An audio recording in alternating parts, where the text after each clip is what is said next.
As of now. All right. At this moment in time, I would like to introduce Hudson Riverkeeper Tracy Brown, and who is here to talk about everything you ever wanted to know about swimming in the Hudson. Thank you so much, Tracy. All right, thank you, Adam. Thanks everyone for spending some of your summer Friday with us. I have about 25 slides and then we shall have time to have an open conversation.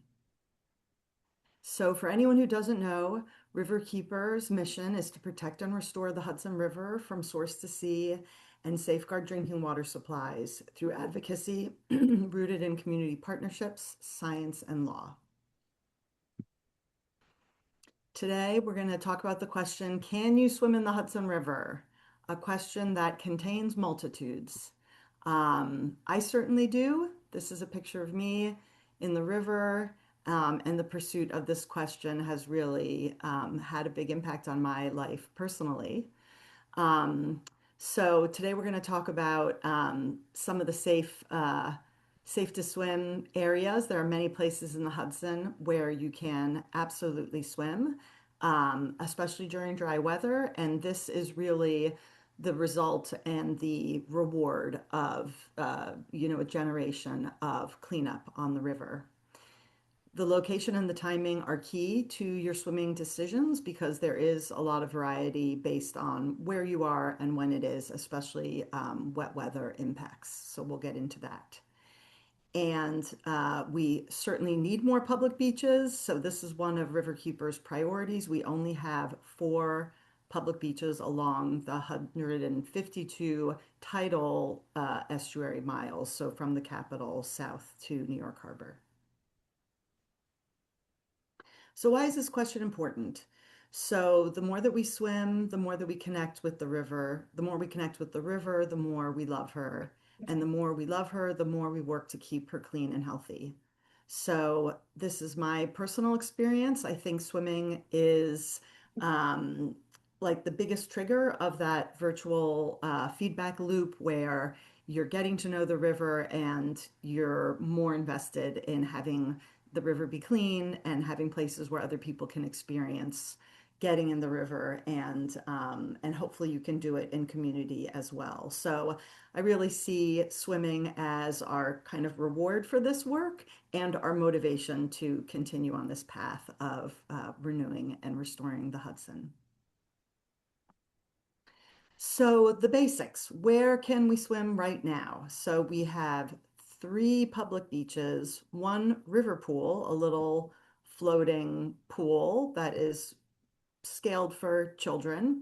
And we have one private beach, a neighborhood beach on the river. So it is a very scarce resource swimming on the Hudson. And just by way of comparison, the Long Island Sound, which is also a 150-mile long estuary, has 224 beaches. So we have a long way to go. Oops. Oh, excuse me. Okay, so these are the specific locations of those 4 public beaches. And Adam's going to share in the chat a link to our page on the Riverkeeper website where you can actually read a little more about the beaches, link to the county and town sites that manage them, and kind of dig in and think about how you can get to these beaches and get in the river. So, second question, what is tested in order to have beaches on the Hudson?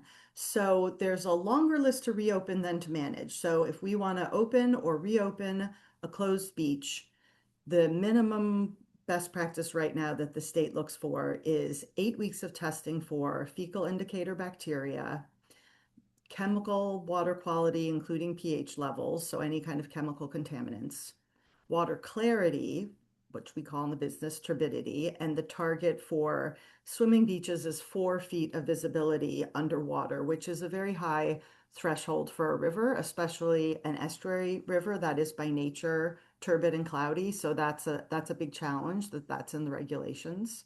They also test for any physical obstructions or hazards and what are the tides and the flows like. We don't want places where people could easily be swept into a tide. But then once we have a beach opened, we're really just generally measuring right now fecal indicator bacteria. And this is the one we measure. This is Enterococcus. And Enterococcus tells you if sewage or human waste from warm-blooded animals in particular is present in the water. The Enterococcus itself isn't going to make you sick, but the Enterococcus is telling us, is there warm-blooded animal waste, so human waste, goose waste, raccoon waste, horse waste, cow waste, etc. And then in what concentration we can see. And this is what gives us a sense of the risk threshold for public health and determines whether or not beaches can be opened or closed. There is a very specific threshold for freshwater and for marine water of what's acceptable. Okay, so what we're picking up when we measure Enterococcus is definitely can be animal waste that, could be in storm drains if your beach is near a stormwater outfall, which is not great. You could have raccoons living in there. You could have geese on the shoreline. If you're in an agricultural area, you could have waste from manure. You could even have that from a horse farm, in a more suburban area. But the really big dumping where we get serious volumes in the Hudson River estuary system is more from human waste from sewers because we have such a chronic issue of sewers being poorly maintained and leaking, leaks from septic systems, and then the really big doses come from what we call our old combined sewer systems. And I'll get into that in more detail, but I did provide a picture here. This is some young people getting ready to get in the water, a place where we see them getting in the water. There's a ladder to the right of that pipe. That's a combined sewer outfall. And they're going to climb down the ladder and get in the water there once the boat passes out of sight. This is just one of many places where people get in that aren't legal or official. But if it's hot and there's water, people will find a way. So who is testing, when, and where? The county departments of health generally are the ones that test at the permitted beaches. So for the Hudson, that's just 3 counties that have the permitted beaches: Westchester, Dutchess, and Ulster. Those permitted beaches typically are only tested once a week. This is what is required by the Federal Beach Act that funds testing and mandates all these requirements. So it's usually once a week, and then the testing technology requires 24 hours to incubate the sample. So you're actually hearing the day after you tested what the water quality was yesterday. So not a perfect system, but this is what we're doing. And I think it's important people realize this. I think there's an assumption that like every day someone's coming in and giving you instant water quality results for your beach, and that really isn't the case. And because of that, a lot of people who manage beaches, especially if they have a beach where they know that rainwater will trigger a decline in water quality and make it possibly fail the state and federal standards for keeping the beach open, they'll start to use rain to make decisions about open and closing the beach. So down in the city, New York City Department of Environmental Protection tests New York Harbor. They historically, they have a famous like 100-year plus now of testing of New York Harbor, but they always test in the middle of the river. And what we see from our data is when the water quality is the best in the middle of the river, the pollution is coming from our communities, it's coming from the land. So when you're testing at the shore where people actually get in the water, you're going to see lower water quality. And as you get out to the middle, you're going to see better. So we've asked and lobbied the city for years to actually test near the shore where people are actually coming into contact with the water as part of their harbor study. And just this past year, we got some legislation passed in City Council that is going to require the addition of nearshore testing. So we're very happy for that progress. So the other people testing is Riverkeeper. So Riverkeeper has the most comprehensive water quality testing program for the Hudson River system. We have been testing since 2006, and it's a study that we designed with scientists who were really critical partners in that first decade of this work from the Lamont Doherty campus at Columbia University. So we're really grateful to their partnership. We have other partners that we work with, and you can see all of the attributions of who samples and collects their data and shares it with us on our water quality portal. Um, we also have, the other academic institutions as well as not-for-profits. And Riverkeeper has, over the past few years, organized this whole community of people monitoring the Hudson River into a community of practice that we call the Hudson River Water Quality Monitoring Collaborative. And that has been a really wonderful new forum to get people sharing information, coordinating what our efforts are, and really is helping kind of level up everybody's knowledge and understanding and access to resources. That's led by Shannon Roback, our science director. Okay, so a few slides from Riverkeeper's water quality data portal that I really hope you will all, after the webinar, take some time, go online, familiarize yourself with this. This is the URL, data.riverkeeper.org. Adam will put it in the chat. But it's a really amazing tool. This screen grab shows all of our water quality monitoring. This is the most recent data that's been posted. So, it has this intuitive, green is good water quality. Orange is its fails for swimming, but we do have some sites that are so far beyond being acceptable for swimming levels that we added failing a magnitude of 10 times or greater as a red dot. And then when you zoom in, you can see there's a blue circle to show when it's a wet weather or dry weather day, because that is important as we assess how these sites are doing. So this screenshot shows you all of our sites. We have 248 locations currently. We sample in the main stem, and then we also sample with community partners and volunteers in many of the tributary rivers and streams. We are out there monthly from May through October. So if you go to one of those dots and you click in on it, I just clicked in on our beaches just to give folks a deeper dive into our official permitted swimming beaches. So the first one that I have here is the Croton Point Park Beach, which is a Westchester County run beach.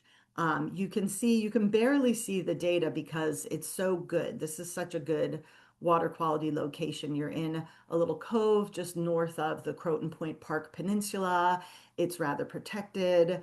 It's a pretty big swimming area. I highly recommend checking it out if you haven't gone there yet. You can see that it passes almost 100% of the time. Interestingly, 100% when it's raining or after rain. And then we've had a couple failures in this 10-year window when it's dry. So that's a bit of an anomaly. And I actually think the 98% is maybe just this one incident here, which could have been some kind of a spill or dumping or something illegal. But generally, I picked just 10 years. We could have gone back 20, but just over the last 10 years, this beach is great. Then we look at Kingsland Point Park. So Kingsland Point Park also, quite good, passes 92% of the time in dry weather, not as well in the wet weather. So it drops down to 70% on average when we test. Again, this is monthly. This isn't the same data that the beach managers are using. This is Riverkeeper's data to give people a long-term view with less frequency. So we're not replacing the Department of Health, but our monthly data over a 10-year time horizon, you can see it's been really great the last few years. We know Kingston has been working on the sewage coming out of the combined sewer system they have there. But I did want to flag that generally beaches like this one that are near tributaries are more vulnerable to wet weather pollution because when it rains, our storm sewer system is designed, all those little drains at the side of the road, those little cuts with the grates on them, those are draining directly to your nearest stream, creek, or river. So when it rains, whatever's built up in there, be it some raccoon waste, or maybe people who are uninformed are picking up their dog poop and kicking it into the storm drain, which I have seen, you might as well just throw it in the river. That's getting flushed into the rivers and the creeks when it rains. So these smaller tributaries will run hot and contribute to their pollution to the river beaches. And then this one, keeping on the tributary thread. So this is a village of Saugerties beach. It's on the Esopus Creek, so it's not directly on the Hudson, but it's pretty close, and has a tidal connection to the Hudson. Because this is on a creek, though, the water quality tends to be more sensitive to rain. So you can see in wet weather, it's only passing a little better than half of the time. In dry weather, 70% of the time. Again, Riverkeeper data, not the weekly swim season data that they're using from the Department of Health.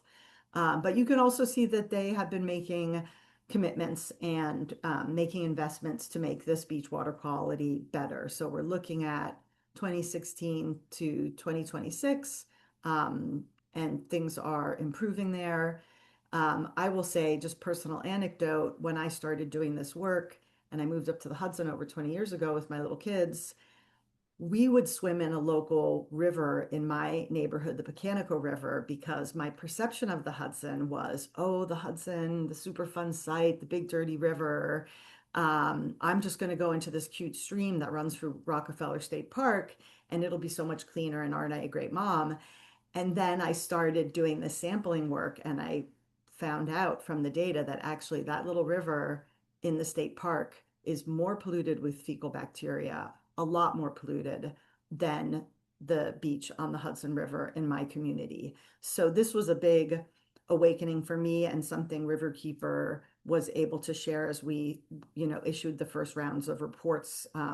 It also, we saw a lot of people around Kingston who would swim on Rondout Creek, but not go out to the Kingston Point Landing Beach on the river. And it was the same thing. The beach on the Hudson River was cleaner than being in Rondout Creek, because, dilution, tides, these things make a difference. So this is another view from our data portal, and this one shows us just where all the open water beaches are within the Hudson River estuary. So anyone who's not familiar with the shape, this is the watershed of the Hudson River. So this is the whole Hudson River drainage watershed going up to the Lake Tier of the Cloud, the headwaters, and then coming down to New York City in the bottom. So you can see a lot of city beaches out on the coast of the Atlantic, and then some in the Hudson, and then kind of a smattering of official beaches as you get further north. I'm not sure we got all of them, but we're doing our best to make this comprehensive. Okay, so we've looked at the fecal bacteria data. Let's just drill into what's the biggest source and what are we doing to address the sewage pollution so we can get water quality even better and get more beaches opened. So the biggest culprit is untreated sewage that comes through combined sewer systems. They're called in the biz, so to speak, CSOs. That stands for a combined sewer outfall or a combined sewer overflow. You can see in the diagram on the right here. Um, Basically, what you have is these are old systems where the sewage goes down a pipe to the wastewater treatment plant, but we're also connected in these old systems to the storm water system. So when the rain gets added into that system, it becomes too much to go to the plant, and it gets bypassed, and a whole bunch of that sewage goes right into our rivers. Some of it totally untreated, some of it gets screened. Some places they like dump chlorine into it to try and kill bacteria, which is really just adding pollution to pollution. Not good for our waterways. But these are the combined sewer systems. So in the Hudson River system, we have, it varies each year, but right now we're at approximately 23 billion gallons of this sewage being dumped into the river, not going through the wastewater treatment plants. And to give a sense of scale, that would fill the Empire State Building 75 times over that amount of sewage each year. So this is a profound source of sewage. And, you saw earlier, I said thank you to the Clean Water Act that really passed in 73, helped us get, the industrial pollution in check and under control. We still have legacy sites we're working on and the occasional bad actor, but the real big polluter to the river now is our communities. And this is a dirty secret that we're trying to reveal and get action on. So you can sign up and learn about individual sewage discharges through the Sewage Pollution Right to Know Law, SPRTK, I listed there. It's a long name. Um, that law, which Riverkeeper championed and got passed in New York State, requires that not only accidental sewage discharges get reported to the public, which wasn't required before, by the way, which I found mind-blowing when I learned that. Um, it also requires that the combined sewer systems be reported to us. There also are signs that have to be in place at each of these outfalls so the public can see them, and I'll show you one of those on the next slide. And then the actions that are taken is at this point, each of these systems within our watershed have a long-term control plan where the sewerage operator has committed to specific actions that they will take to reduce the volume. So those actions cover a number of things, everything from going in and disconnecting and actually updating these to be a separate sewer system, which is the modern day best practice, where your storm drain is completely separate from your sewage drains and treatment. Another strategy is building big retention tanks or tunnels. So we're capturing the overflow instead of letting it go right into the waterway. And then after the storm passes, once the plant has treated the maximum capacity that it's getting during the storm, then that overflow can be pumped to the plant and still get treated during dry weather. And the third strategy falls into the category of green infrastructure, which is a number of things you can do to try and get the storm water not to just go right off your property and into a storm drain, but to actually get captured and recharged into the soil. So the most impactful green infrastructure technology is trees.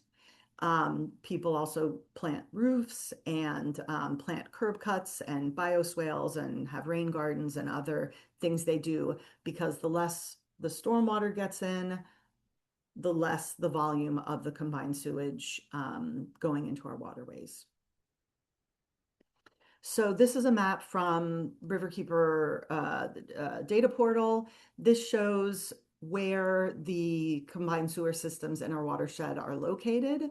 You can actually click into these and see the names and permit numbers and get information on these individual CSOs. But I just wanted to let people know. So the really big ones, New York City is really the profound contributor of untreated sewage into the waterways. In all five boroughs, they have some percentage. I believe it's 60% of the whole New York City sewage infrastructure is combined, and 40% is the more modern separated. 21 billion gallons just from the city. It's profound, and they're very lucky they're on the Atlantic Ocean, so they get tides twice a day, and it helps flush it out, but it's a lot of sewage. And as we know, the message right now is, build more housing, build more housing, build more housing. So more toilets with very little discussion of the fact that we're not even treating the waste of the people who are there right now. Another big community, just north of the city, Yonkers in Westchester. Yonkers has a big combined sewer system. They don't report volume consistently each year. So I had to put a range for the past couple of years from 600 million to over a billion, depending if they had failures, like the plant just went offline.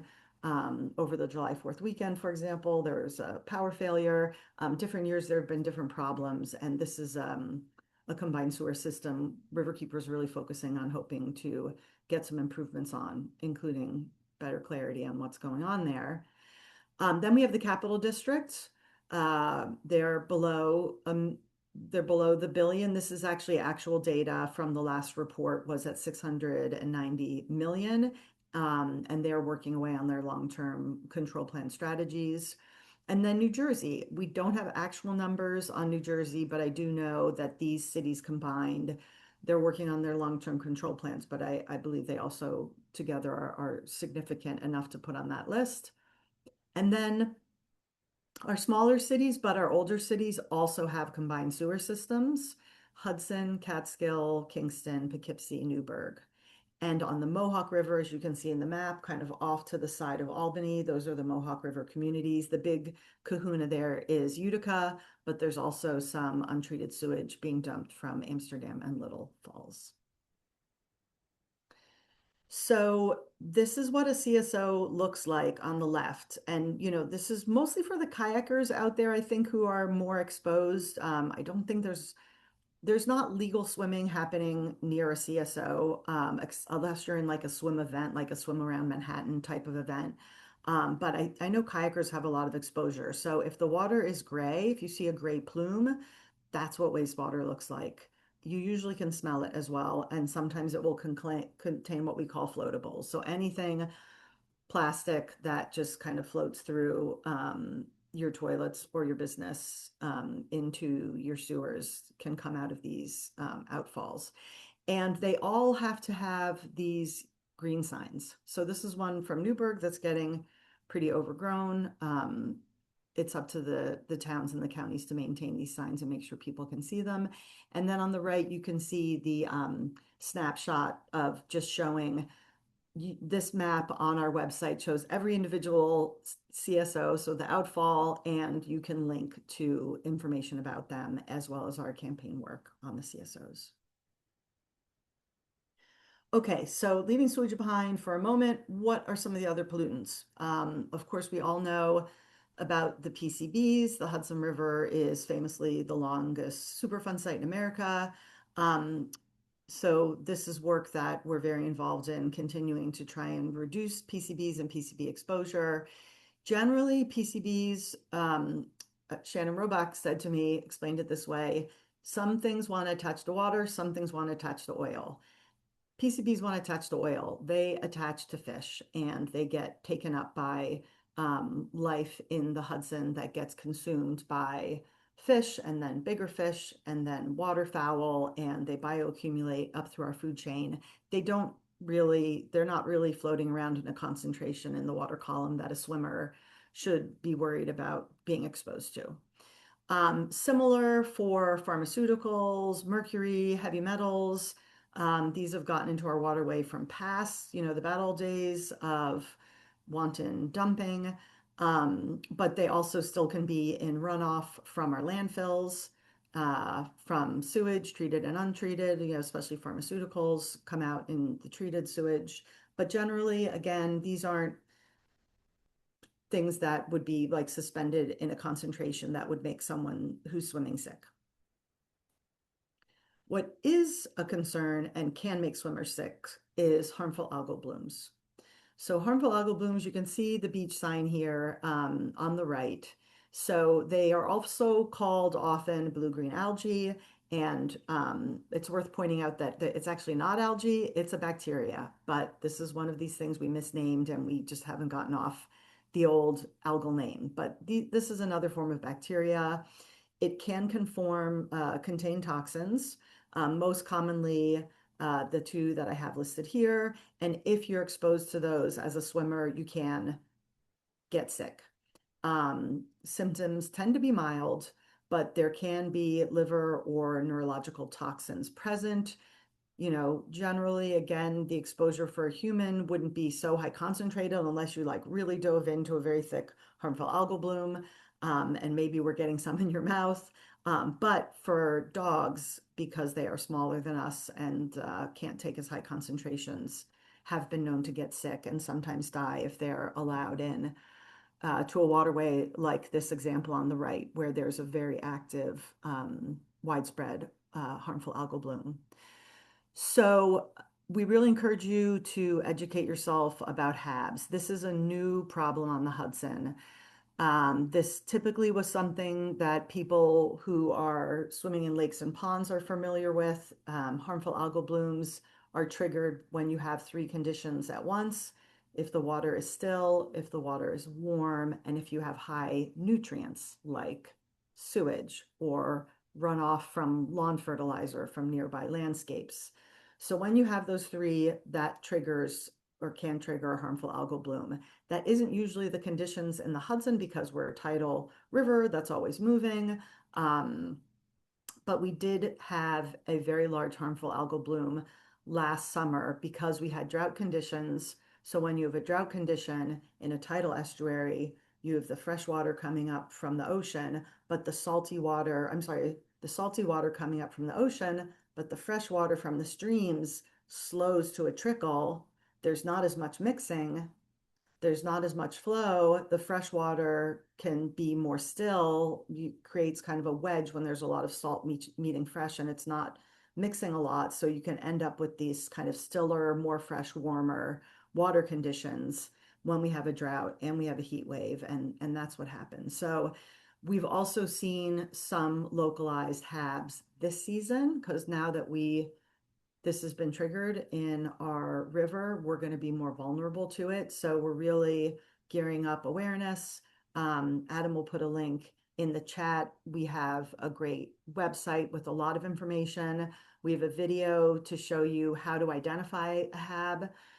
Generally, there's not real-time testing. So if there's a HAB at a beach, I wouldn't expect, oh, well, if it's a HAB, it's going to be closed. So if it's not closed, it means it's safe. That's not how this is happening. This is a new thing. So people who swim, especially if you're going in not official beaches where there aren't eyeballs on the spot you get in, please watch the short video on how to distinguish between an algal bloom versus aquatic plants, which can look very similar.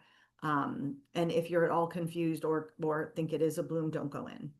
And then you can also report it. There's a form that DEC has, and you can please also let us know. It's preferred if you can take a photo and put it in an email and write location, time, and your contact information, and then we can have our scientists go out and follow up. But that also takes time. This is grabbing a sample, going to a lab, looking at the sample. So this is not real-time monitoring. So please proceed with caution. And then the other emerging threat that we're looking at, of course, is climate change. So I put a screen grab on the right to show we have a section of our data portal that focuses on climate that models sea level rise. So um, we're going to have more rain. It has information on rain. We're experiencing more deluge and more droughts. So it's heavier rain and longer periods of no rain is the way the climate change is showing up in our region. So more rain means more of the runoff, more nutrients, more sewage overflows. That increases our vulnerability to HABs and costs us beach days when in places where the rain is a trigger of delivering pollution to our favorite swim spots. The more droughts, as I mentioned, also trigger HABs because of changing the movement in the river and the mixing.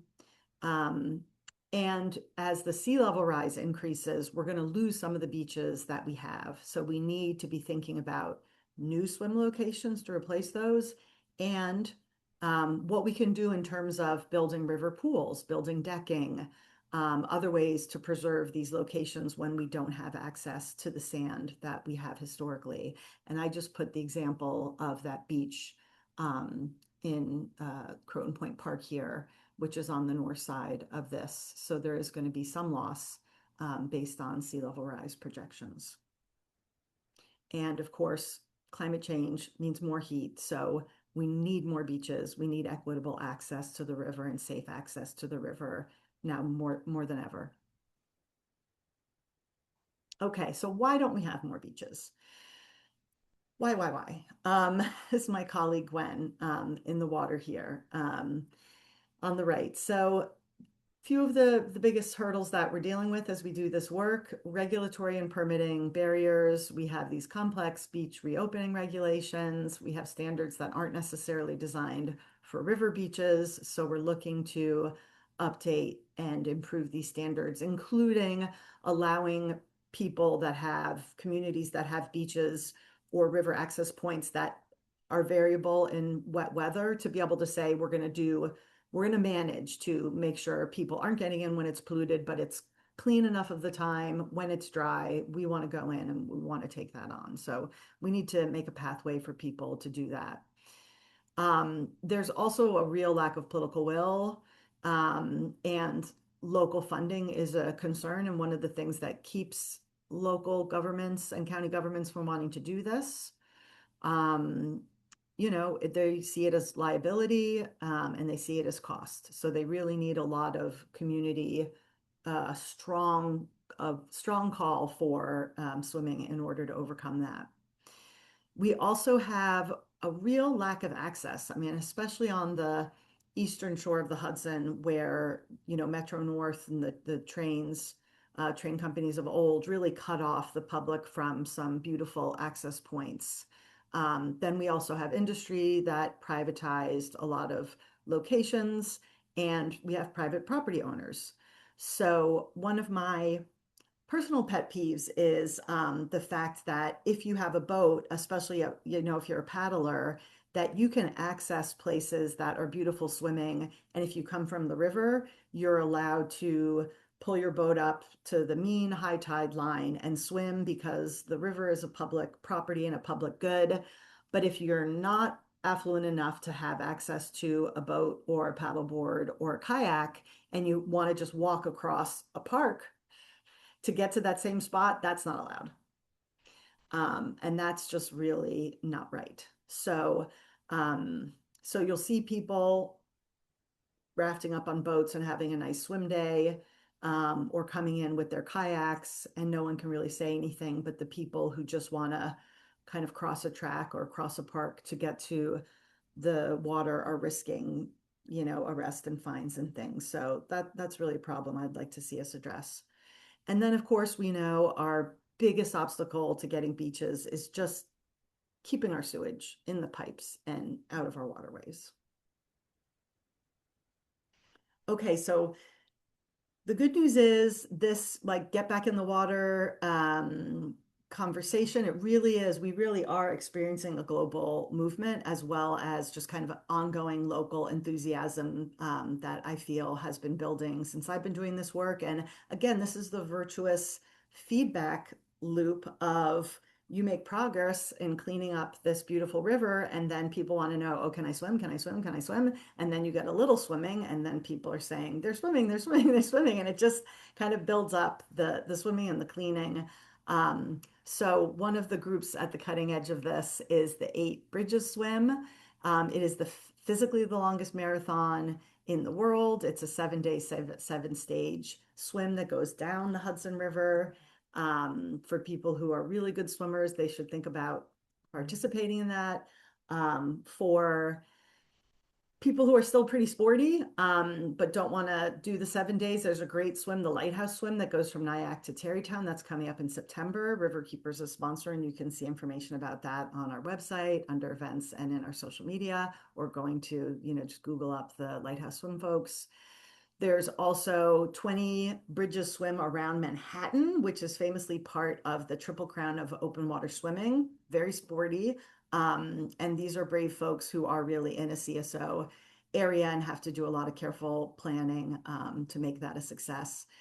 And then we have, this effort to try and make things for the less sporty spice folks, just us regular folks who just want to get in. We have the Urban Swim Group that's doing pop-up swim events around the city. We have the Sleepy Hollow Mermaid Festival, which is a group and an event Riverkeeper is very involved with, where we're trying to just get people in the water to wade and hang out, not competitive at all, just socializing a closed beach in Sleepy Hollow that we're trying to get reopened by bringing people there for this 1 day celebration. But people can do something like this. It's still an event. You can just get an event permit. And if you have lifeguards, you can get people to a swimming spot in your community. I really encourage that. And then there's this global movement. So I think people have seen a lot in the press about Paris during the Olympics, opening up the Seine to swimming. These are some shots from what they've built in Paris, and they've done this in other cities, Copenhagen, Munich. Where we have a group in New York City, Plus Pool, that's trying to get a floating pool going in the East River.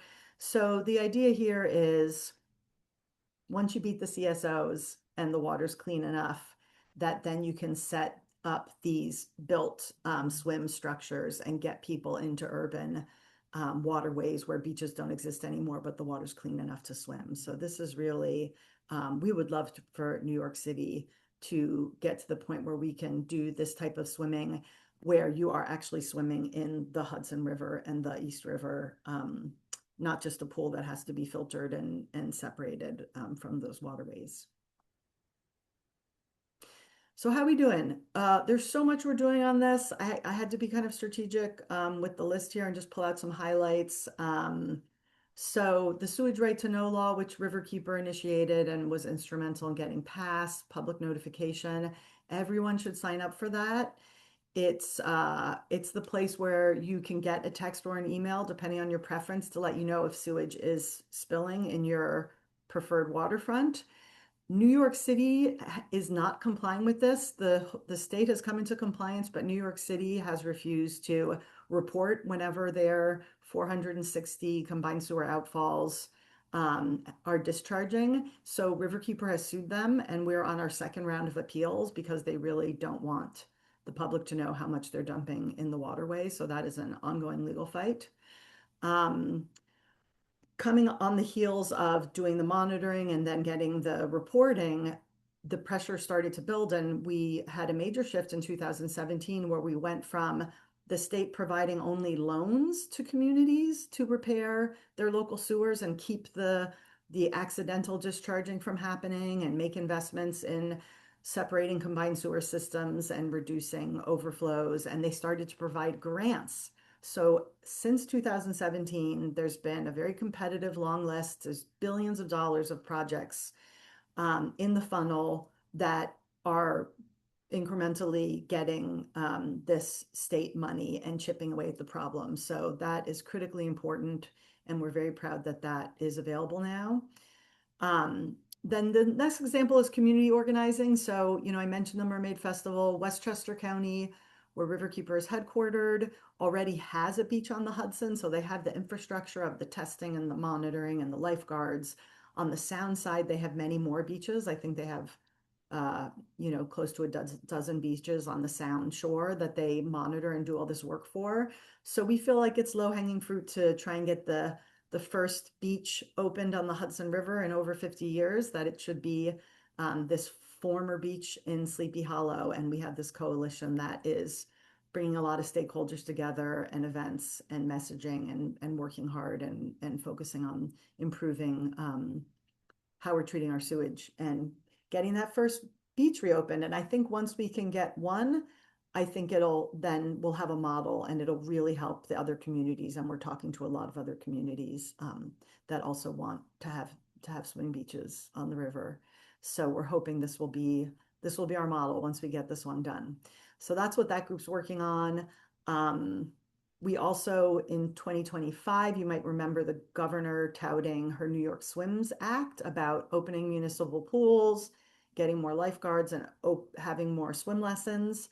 We successfully lobbied for that to actually be expanded to include opening beaches in open water on rivers, lakes, and ponds, which weren't included in the governor's proposal, and that got passed. So now we have access to that funding for these projects once we can tee them up. And in the big long arc of New York City work, we are in the process, thanks to a legal action that Riverkeeper took, of getting the city and the state to reclassify New York City's waterways. So the threshold for New York City was you never have to get to swimmable. They created a lower threshold, which isn't consistent with the Clean Water Act, which promised all of our waterways to be swimmable, fishable, and potable by the 80s. So we haven't made that goal, but we need to keep striving towards it. So we had a breakthrough, and New York City is now reclassifying the waterways around the city, and they have reclassified the Hudson last year to need to work towards being swimmable. So we're very proud of that. And we continue to lobby in the city for more green infrastructure, water rate reforms, long-term control plan improvements. And Rain Ready New York is a bill that also gets at these issues. That's a federal law we're working on. So much work. So just to wrap it up, what can you do to help us keep the momentum going? Less pollution, more swimming. That's what everybody wants. You can become a Riverkeeper member. Please support this work. We have a lot of experts who are focused on this in its many manifestations. So we really appreciate members and your financial contributions and having your voice on our team. get on the mailing list and respond to our calls for action. There's a couple things every year that relate to this issue where we're trying to push legislation or commenting on some permits, so many things. We also have an I Want to Swim in the Hudson petition that we're using when we're doing this work to promote swimming.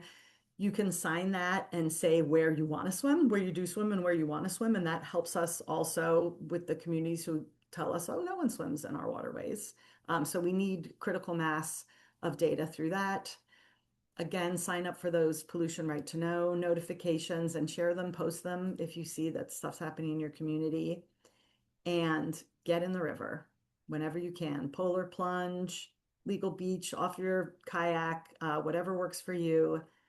There's nothing better than swimming in the Hudson. So, with that, I'm going to stop and open it up for questions from our QA chat here.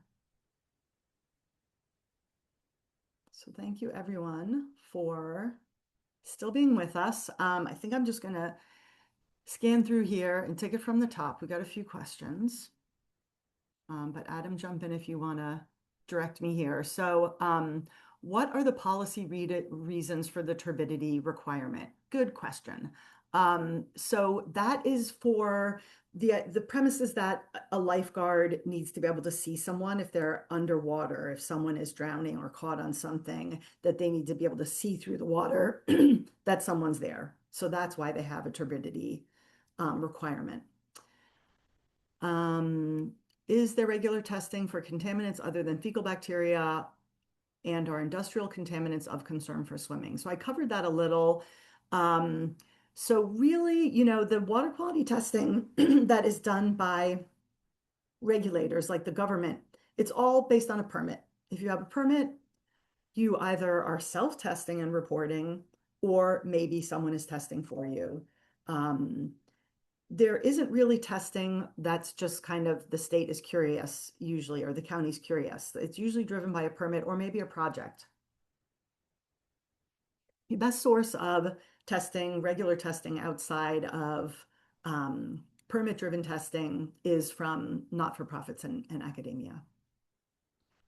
Okay, next question. Should we take a longer historical period into consideration when assessing safety? For example, if a location currently shows pass, but has consistently been failing over the past few months, is it still safe to swim? Good question. So our data is not real-time data. Like this isn't, I want to swim today, I'm going to go and see what Riverkeeper's testing was. So absolutely, it should not be it should be looked at in that historical context. What we're trying to show people is a big data set that shows how does this particular place respond to rain? How does it look over time? If we know there's some kind of a pollution incident, specifically around fecal bacteria, and the community's made investments to repair, are we seeing that in the data? Is there an improvement? So those are the types of things you can see in our data set. And again, even for the beach monitoring that our counties, departments of health are doing, it's whatever the day is. So in Westchester County on the Hudson, it's Monday.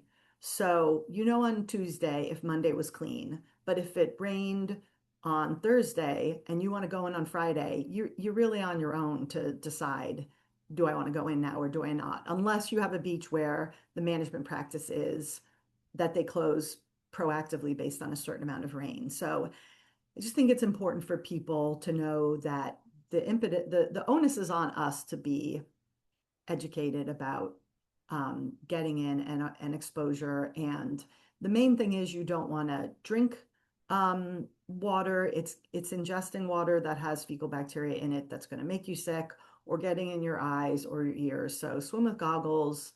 Don't take the water in your mouth. And if you do swim in a place where it's not monitored, you don't really know what the water quality is, wash your hands when you get out. A lot of the way people will get sick from exposure to dirty water isn't that they're drinking enough of a volume to get sick, but they're swimming in it and then they're kind of going to the beach and they're eating their sandwich, and they're having their chips and they're not kind of cleaning before, so they're getting whatever they have in the water in their mouths that way. So just, be smart and just use your logic. Let's see. Someone is writing an article from a club. We'll follow up with you on access to photos. Someone here from the board of the River Pool, thank you for joining us. Um, so yes, the river pool saying that they've had to close more this year than ever before. And the Newburgh to Beacon Swim was canceled. I was so sad about that. I did that last year and it was incredibly fun. Do we have any ideas for partners to make a bigger pool and or swimming beach nearby and make sure that the Newburgh to Beacon Swim can return next year? Um, so we should connect offline on this and maybe shoot over, maybe Adam can get your email. Um, but we're in conversation with your team over at the River Pool, and we would really like for there to be a bigger, more permanent location. Actually, a beach in Beacon would be terrific. It's a tough one because you don't have any other beaches there, so it's like a big political lift, and I think we need to do all the things around the water quality, community organizing. I think if we can show success again with the Westchester Coalition for Clean Water of getting one of these beaches opened on the Hudson, that we can build on that momentum. And Beacon is definitely at top of the list for a next target community that's already swimming and that deserves a beach and a better location. Nori Point, mid-channel, 100% passing wet and dry for swimming in the last 10 years. With all the storms this past month and the very turbid brown water, would you consider swimming safe? How many days would you recommend waiting after storm? Okay, so mid-channel, again, if you can get into the middle of the river and swim off a boat, it's clean almost everywhere, unless there's like a profoundly big rain event. The pollution is on the river sides. It comes from the stormwater runoffs and the outfalls for the wastewater treatment plants, and it does get diluted. Fecal bacteria gets broken down by UV. They have UV disinfection as a technology at wastewater treatment plants. So it doesn't tend to travel very far and stay in big blooms. So that's the good news. If you're seeing in your community that you have places that are failing from fecal bacteria, it's coming from your community. It's not floating down from Albany or floating up from New York City. It's coming from you. And if you're out in the middle of the river, turbidity is not an indicator of pollution. Turbidity is natural in the Hudson because it's an estuary, so it's mixing of the salt water and the fresh water, and there's a lot of sediment, and the turbidity is what makes it like an incredible nursery of life. Like turbidity is part of what makes it so productive and wonderful and special. So the turbidity is our friend in terms of the life that's in the river, and it isn't necessarily pollution, but definitely wastewater itself is highly turbid. When you see a sewage discharge, it tends to be more of like a solid gray. It's less of that, like the water's kind of brown, the water's kind of green. It's like a solid gray in the water. And similar with the HABs, a harmful algal bloom, is like more of a solid sheen coating, like paint spilled. It's not just, oh, look at the water looks kind of green, because the Hudson can also look green. It can look green, it can look brown, and that is natural. Okay, coming down in the last 3 minutes, I'm just gonna just plow through and I hope people can stay, but if you can't, this recording will be shared, so you can check in on these answers later. Okay, in Poughkeepsie at the mouth of the Fallkill, it's usually gray black where it enters the Hudson. Is there sewage outflow or something else there? So I don't want to kind of prognosticate specific, but there are combined sewer outfalls in Poughkeepsie, the Fallkill. There is some work and a group's getting kind of stood up on the Fallkill that is doing deeper studies on what's happening in the Fallkill River and looking to make improvements there. Um, but I can't say at this moment, but maybe if you give us an email, Michael, we can get a little more information on that question. How about water turbidity as far as safe swimming? I think I answered that. The turbidity itself is not a threat. It's only if it's full of disease-causing bacteria that it's going to be a problem for you. How dangerous are the PCBs? So PCBs, not something you're going to have exposure to through the water column. They're attaching to marine life and fish, and they're not dangerous for swimmers. They are dangerous for eating that wildlife. What's the name of the bill for near shore water quality monitoring? Um, that's a good question, Ira. I don't remember. We'll have to ask M. Ruby. It came out of the city council, and we can follow up with you on the name of the bill. And final question. So much of these efforts seem to be downstate. Would love to see Athens and Hudson. Any suggestions on how we can help? Yes. So we actually did a lot of work in the Capital District when they were working on their long-term control plan years ago. So we put a lot of effort, and now the Capital District, which includes many towns, has a good long-term control plan. They also have a kind of innovative co-permitting system where they are all overseen by DEC to make sure that they're complying and making progress. Athens is one of our target communities for getting a beach. And we are talking to people there locally about trying to get a swimming beach at that marine center that's under development and consideration there. And also Hudson is another community. So again, I think reach out with an email and we have to break through. We have to get that first beach in 50 years opened. And I think that will kind of open the floodgates to help other communities that are ready and waiting for this. Um, so let's work together and make that happen. Because we want all of these communities to be getting the water. And yeah, they are equally on our radar and important to us. So with that, it's 1:30. I'm exactly at my time limit. Um, thank you everybody for joining. This has been a pleasure for me. I love this topic, and let's meet in the river and keep doing this work together. So please join us in this really important work and get out there on the Hudson this weekend. Thanks so much.